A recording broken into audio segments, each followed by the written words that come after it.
Hello everyone and welcome back to another video. In today's video we're going to be talking about Umebura Sp 10, another super major that is happening this weekend, this time in Japan, and we got a whole bunch of invaders coming down, and that's going to be the main focus of today's video. How are these invaders going to do? Because normally the answer is not too well, but we're going to have to wait and see, and our top 16 seeds are going to be Dio, Kananabe, ApolloKage, and Hiro in 13th, Yara, Kameme, Ken, and Shutone in 9th. In 7th you're going to have Zachary and Asimo. 5th is Zomba T. 4th is Yoshidora. 3rd is Glutonny. 2nd is Mia. And of course, the first seed is Akola.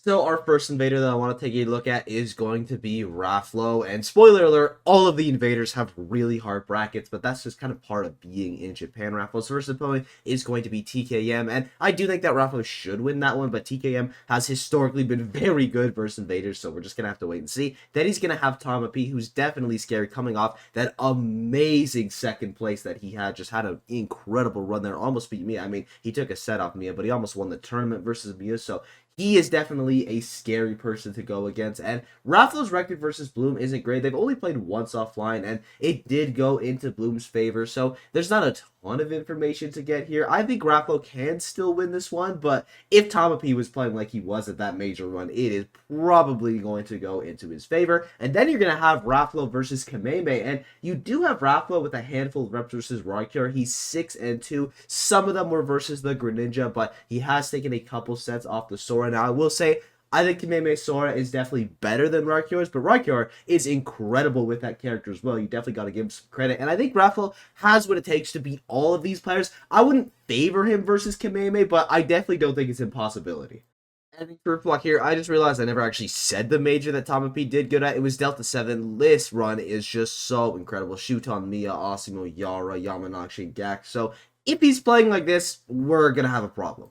Our next invader is going to be ApolloKage, and his first opponent is likely going to be Ike. I'm pretty sure AK is going to go Steve there. He really doesn't like the Snake Did, or at least he hasn't in the past. Maybe that's something that he's been working on, but regardless of the character that he uses, I think he definitely should be favored going into that one. Then you're going to have ApolloKage versus Takai, or Takai. I'm not actually super sure how you say that. I should probably learn because this guy is really good. I think ApolloKage is going to win this one, but Sonic is just such a scary character in a fighting bracket, especially when they're on the level of Takai. So it's definitely a scary pull for ApolloKage, but I think he can get through it. And then he's going to get level 1. And this is just a straight up super hard matchup check. Are you ready for the best Toon Link player in the world? I think ApolloKage is a very studied player. He usually does his homework, so I'm not too worried for him, but he could definitely get caught off guard by level 1 because, as I mentioned, this guy is phenomenal with Toon Link. Like, he is leagues above the rest. And I should really quickly mention that I think Jugaimo has a very real chance of upsetting Mia. Palutena Game Watch isn't a historically super great matchup for Game Watch, so there's definitely a possibility that Jugaimo takes it, but we're going to assume that the best player in the world moves on, and that means that ApolloKage is going to have to fight him. Now, he's taken a set off Mia in the past, but Snake Game Watch is arguably Snake's worst matchup. He has tools, yes, because he's Snake, he's a broken character, but if Mia plays it correctly and he learned from his mistakes that he made versus her, which he probably did, it's going to be a tough one for AK. Our next invader is going to be Glutonny. His first opponent is likely going to be Yuramote. I believe that's how you say that. Sorry if I'm butchering it. And he's going to be on the Wario, so it's likely going to be the Ditto. And obviously, you would favor Glutonny in the Ditto. Maybe Yuramote is actually the best Wario player in the world. He's just been sandbagging, and this is where we find out. But on the chance that he isn't, Glutonny should win that one. Then you're going to have Glutonny versus Gachapi. And Lucario is just another one of those characters that is really scary to run into in bracket. I'm not sure how well versed Glutonny is versus Lucario, but I assume he's going to be fine just because half the Lucario stocks are going to be getting deleted at 40 from WOT anyway, so it shouldn't be a massive deal, but you just have to be very mindful when you're playing against Lucario because 1 or 2 slip-ups when you're just trying to get greedy for the kill, and he is going to steal your stock, but luckily Glutonny is a very mindful player, so he should be fine going into that one. And then we get his scariest opponent so far, which is going to be Senra. Senra is a very scary one because we all know Glutonny versus BassMage, some of the best sets we've had in 2023, all of them were extremely close, and this is really the test of who is the best Jigglypuff player in the world.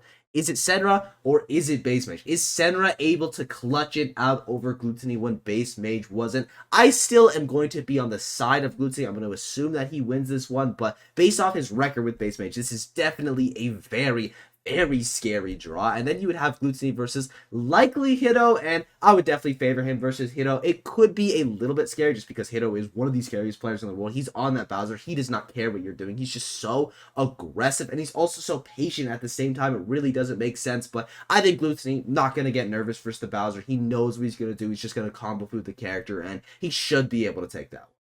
Our next invader is going to be BassMage, and his first opponent is likely going to be Ratsu, and Greninja is a scary draw for BassMage. It's not an amazing matchup for Puff, but to be fair, that's kind of his job, is to win the not amazing matches for Puff. He's done it a million times before, and it's not like Greninja Puff is unwinnable by any means, so I think BassMage should take that one. Then you're going to have BassMage versus Raccoon. I imagine it's going to be the Luigi from Raccoon, and I would expect BassMage to win that one as well. Just the offstage game is an absolute nightmare. Even though I think the matchup overall is even, BassMage is just really good at capitalizing on certain aspects in a matchup, and spoilers, I think he's going to do it to Raccoon, and I also think that he's going to do it to Osimo. That's right, I think BassMage is going to make the upset over Osimo. I have been very impressed by this guy. His last couple of events, it really seems like he's on another level right now, and I think if he beats Osimo, it's only going to cement him and give him an amazing 2024 start.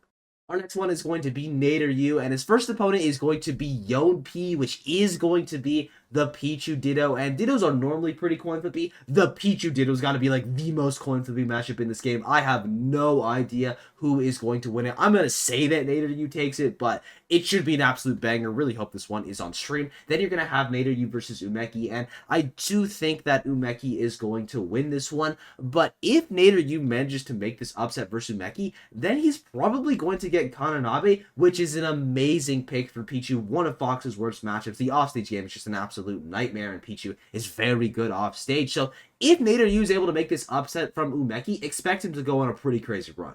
We've got two invaders in this chunk of the bracket. You're going to have Ouch and Zomba, and we'll start with Zomba. His first opponent is likely going to be up against Now Chat, and considering Zomba's recent record versus Tweak, I'm not too worried about him in this one. Maybe a different style of Diddy Kong throws him off enough where he actually does get upset, but he's probably going to win that. His next matchup is where I'm really worried for Zomba, though, because both Aegis and Matara are scary players, but Matara is especially scary because Meta Knight Rob is a very bad matchup for Rob, but it's also not a common matchup for Rob. So Zomba, he's not only going to need to do his homework, but he's just going to have to win an uphill battle, and I definitely think he can do it. He's a top 10 player in the world, but Matara's beaten top 10 players in the world before. Specifically, he's beaten Mia. Once you've beaten Mia, you can beat literally every single player in this game. So if Zomba is going to get upset, it's probably going to be to Matara, but I'm going to give him the benefit of the doubt, and then he's going to get either Roki or Toraguri likely, and this is another situation. Uncommon character, you need to do your homework,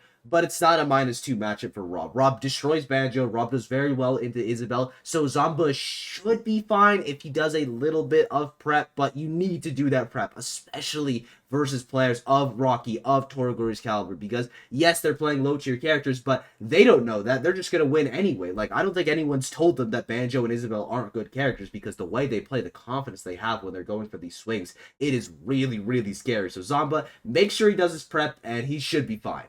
And the other invader is going to be Ouch. His first opponent's going to be up against likely Koyupon, who's got the Buzz line. He's got Min Min, Rosalina, and Olimar on there, and none of those matchups are super concerning for Wolf. Maybe Min Min is a little bit scary just because of the offstage gameplay, but I'd still overall call the matchup even, and I would expect Ouch to take that set. Then you're going to have Ouch versus Takara. Now, you don't have Ouch with a ton of reps versus Amazing Shoto players, but he is up 2-0 on Vendetta, and that's enough confidence for me to be able to say that I think he can win that one. And then we get to Ken, and Ken is a very scary draw. I think Ken is probably going to win this set because he's on Sonic. Sonic, shocker, does pretty well versus Wolf, one of the few characters that does, and it's just not a great matchup, as well as Ken being a top 10 player in the world recently. But I want to put it out there. I think Ouch is good enough to beat Ken. He is an incredible player, and if he makes a couple correct callouts, he could definitely win this one, but on paper, you would have to favor Ken. And just looking a little bit deeper into Zomba's bracket, he is going to be going up against the winner of Ouch Ken, and hopefully RNA fans, this is going to be Ouch because Ken is a tough draw. But if Zomba wins this set, he is going to have a really good tournament, let's just say that. And it's definitely a doable win. Sonic Rob isn't the most unwinnable matchup. I'd say it's only a -1 for Rob. He definitely still has tools in it. He's beaten Sonics before. Zomba actually has an amazing record versus Ken. It's going to be 4-1 in his favor, and you do have Ken winning their last encounter, which is what gives me a little bit of concern. But prior to that, Zomba was doing really well in that head-to-head, and I definitely think he's got what it takes, and I am going to favor him to win this one because I really like the narrative if he does. And let's actually talk about that narrative right now as we move on to the top 16. And if I left your favorite player out because I didn't cover every single player in this video, it's kind of impossible to, just leave a comment down below and I'll be sure to tell you what their bracket is looking like and if they can go on a run, and sub while you're down there. But moving on, we got Akala versus Osimo as our first matchup, and I mentioned earlier that I think BassMage is going to beat Osimo, and whoever wins that set between Osimo and BassMage is going to play Shuto to actually get to Akala. But out of those three players, I think Akala is probably just going to beat all of them anyway, so not too worried about that. Then you're going to have Yoshidora versus Zomba, and I would expect Zomba to win this one. They've only played once at Terra, and it went into Zomba's favor, so I assume it's going to go into Zomba's favor again. Our next one's going to be Mia versus Zachary, and I have no idea how this set is going to unfold. It's really tough to tell because they've never played before, and Pit's not a common character. I don't think Pit does super well versus Game & Watch, but I've been wrong about Game & Watch matchups before. I could be wrong about this one. I'm going to say that Mia takes it just because he's the best player in the world. He probably should win, but I really have no idea for this matchup. Luckily for our next one, Glutonny T, we've got a little bit more data. T has a 6-0 record versus Glutonny, 3-0 in their only recent set at Poor Priority, so T is probably going to win this one. Glutonny has been cooking recently, though. His counterplay has been so good. The bike tech that he's been using has made him a lot better in some of his really tricky matchups. Is it impossible that he wins? No. Is it probable that he wins? Well, the 6-0 says also no. Now, normally I don't do the loser side until we get into the top 8, but I want to do it for this top 16 just because there's a handful of these players I haven't highlighted yet, and I want to talk about them because they're really good. Our first one is going to be Dio versus Shutone, and this one's really interesting because they haven't played in 8 months. It's a 2-2 record overall with Shutone winning their last 2 encounters, so I'm going to say that Dio is actually going to take this set. 2024 is going to be the year of the Snake, and it's not like Snake wasn't doing amazing in 2023, but they're going to do even better in 2024, and it's going to start with Dio making this massive upset over Shutone. The offstage gameplay for Aegis is just super bad. I wouldn't be super surprised if Shutone went Olimar in this matchup, but regardless of the character, I'm going to say that Dio is able to overcome it and take that set. Then you're going to have Kananabe versus Ken, and I'm going to go against the grain here because Sonic, the Fox player, should be favored, but Ken has beaten Kananabe in their only 2 encounters, and I assume that he's going to win this one as well. Ken is very good at the Fox matchup. I mean, he beat Light at Watch the Throne, even though I don't think Light was playing his best that event. He was still able to win that set. He's never dropped a set to Kananabe, and I don't think it's going to start at this tournament. Then you're going to have ApolloKage versus Kimeme, and I know I said 2024 is the year of the Snake. I think Kimeme is probably going to win this one. Sora is a really weird matchup for Snake, but what I'm more concerned about is Mega Man. I really hate Mega Man Snake. I think it's one of his worst matchups, and if Kimeme agrees with me, we're probably going to see that Mega Man come out. And ApolloKage, I think, has a chance to win the set because he has been very impressive at these past couple events, but I would just favor Kimeme to take that one. And then you're finally going to have Yada versus Hiro, and these guys have a 1-1 record overall. They haven't played in quite some time, but you have Hiro taking their last set, and because I want to believe that Bowser Samus is doable, I'm going to say that he's able to do it again.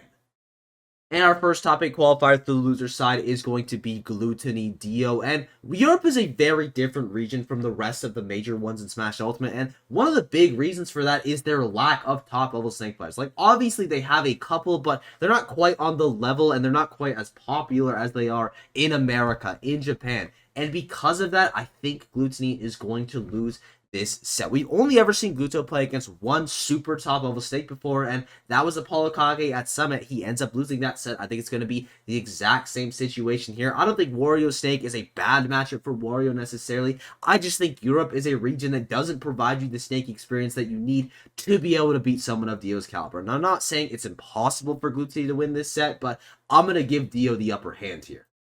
Luckily, our next set isn't as speculatory. It's going to be Zachary versus Ken, and they've played each other a whole bunch. It's going to be 20-6 in Zachary's favor, and you'd obviously expect Zachary to take this one. Ken can make the upset. He's done it 6 times before, but Zachary's normally going to come out on top. Then you're going to have Kameme versus Yoshidora, and this one's pretty interesting. You're going to have Yoshidora winning the first 2 sets, then Kameme wins 2 sets. They haven't played in 7 months. Pattern-wise, Yoshidora should win this one. And I'm also going to give it to Yoshidora just because he's been playing a lot more recently, and all the events that we've seen him at, he's been looking really good, whereas we haven't seen a ton from Kameme, so I don't really know the form he's going to be in. Presumably, he gets top 9 at this event. He's going to have to be playing pretty well, but I'm still going to give Yoshidora the benefit of the doubt and say that he's able to take that one. Then you're going to have Osimo versus Hiro, and it's kind of a similar situation. You're going to have Hiro winning the first set, then you're going to have Osimo winning the next 2 sets. They haven't played in 4 months, but both of the sets that Osimo ended up winning went to game 5. And because of that, I'm going to say that Hiro is finally able to win this one. Gonna go in his favor, and he's gonna make the upset and get Bowser to top 8 a major in 2024. It's crazy that this is an actual possibility that I think is going to happen. And for the top 8, we're going to be switching to the Google Sheets just so it's a little bit easier to tell what's actually going on. And a huge shout out to iCookie Monsters for making this. Their link will be down below as always. And our first matchup is going to be Zomba versus Akola. And I mentioned earlier on, if Zomba's able to beat Ken, I think he's going to go on a massive run. And this is part of the reason, because I think Zomba should probably beat Akola. I think Rob beats Steve. Zomba's beaten Akola in the past, and Akola has also beaten Zomba in the past, but to be honest, they haven't played in so long that neither of those sets really matter to me. It's just showing that they can both beat each other. I wouldn't be super shocked if Akola brought out the Aegis, because as I mentioned, Rob definitely beats Steve, Aegis definitely beats Rob. Is Akola's Aegis on that level yet? I really don't know, and I'm not super confident that he's going to try it, because he didn't try it versus Sonics in their last set, and that's definitely a set that you would try Aegis over Steve. So Akola, he may just stick it out on the Steve because he's not as confident in the Aegis yet, but for the future, I think the Aegis is going to be a major part of his game plan, but that's kind of off topic for another time. I think Zomba's going to beat Akola because he's really good versus Steve, Rob does well into Steve, and I don't think that the Aegis is ready yet. And our other matchup in the winner's side is going to be Mia versus T. And these guys have played on a multitude of occasions, and Mia is usually coming out on top. T's beaten Mia once before, but it was in their first encounter, and since then, Mia has been winning every single set. And I assume he's going to do the same thing here. Obviously, T has shown that he can beat Mia, but usually Mia wins. Then you're going to have Dio versus Zachary in the loser side, and they've only played twice before. It was at the same event recently, Kagaribi 11, and Zachary ends up winning both of those sets, and he's probably going to win this one as well. His arrow usage versus Snake is incredible. He uses Dark Pit in this matchup specifically because usually you're seeing Zachary in the Pit because Pit is overall just a better character, not by a significant margin, but in a matchup like Snake, the Dark Pit arrows are very useful, and Zachary gets an incredible amount of usage out of them. So unless Dio has figured something out on how to deal with those arrows, Zachary is probably going to take this set. Then you're going to have Yoshidora versus Hiro. Now, Yoshidora, he's been winning all of their recent encounters. It used to be a 2-2 record. Now it's going to be a 5-2 record in Yoshidora's favor, and I assume that he's going to win this one as well. Hiro, of course, has a chance. He's done it before, but off of the recent encounters, you would expect Yoshidora to come out on top. Still, in the loser side, you're going to have Akola versus Zachary, and they've played twice before. Akola's going to end up winning both of those sets. I need Zachary to try the Rob, because in both of those losses to Akola, he only played Pit. I think Rob really is a good solution to this problem that he's having versus Akola, and even though he's playing Rob, maybe, it's not a guarantee that he's going to win, and I would still favor Akola in this just because he's won all of their prior encounters, but I think if Zachary wants to win this set, the Rob is definitely his best bet, but we're just going to have to wait and see, because he could pull the Joker, he could pull the Sheik, it could just be the Pit. We really have no idea with Zachary, and for T Yoshidora, these guys have played a lot. It's going to be a 3-3 record overall. They trade sets at Kagaribi 11, and it's really just tough to say who's actually going to take this set. I'm going to say that Yoshidora ends up winning it just because he's been better recently. It's the exact same thing as I mentioned earlier on with Kameme. He has just had more reps recently. He's been performing extremely well, and he hasn't been going to as much, and his placements just haven't been as good. So I'm going to say Yoshidora's form is able to take him over the edge. So our top 4 is Zomba versus Mia in the winner's side, and Akola versus Yoshidora in the loser's side. Zomba, Mia, they played before. Mia's come out on top. It is Rob's worst matchup. It's just such a struggle. And Zomba has looked very good in this matchup. When they played at SmashCon, for example, he was 0-deathing Mia in a multitude of those games. but he still lost like all of those games because Mia just slowly gets his way back into the game. His advantage state is just so strong. You can't get off the ledge. You can't get back to the stage. It's just such a struggle, and I think Mia is probably going to take this one. Unless the Zomba Link goes crazy, then you're going to have Akola versus Yoshidora, and this used to be one of the players that you think can take out Akola, but when you're looking at their recent head-to-head, it is very much so in Akola's favor. He has won their last 5 encounters, and it's 12-5 in Akola's favor. So Yoshidora in the past was one of our favorite players versus Akola, but realistically, I think Akola still should take this out. Obviously, Yoshidora still can because he is still one of the best in the world. Even with a 5-12 record versus Akola, he is still one of the best players in the world versus him, but it's still a 5-12 record at the end of the day. Then you're going to have Zomba versus Akola in the losers finals. And as I mentioned earlier on, I think the rob from Zomba should be enough to be able to overcome Akola. And it really doesn't matter who wins this set for me because I think Mia is going to beat both Akola and Zomba. No sets dropped. He is the best player in the world and he's going to win the first Super Major of 2024. And I thank you all for watching. I hope you enjoyed. The support has been absolutely unreal as of late. If there's any player that I left out, something that I got wrong, or if you just want to say hi, leave a comment down below. Be sure to sub while you're down there, and I'll see you all in the next one. Bye-bye!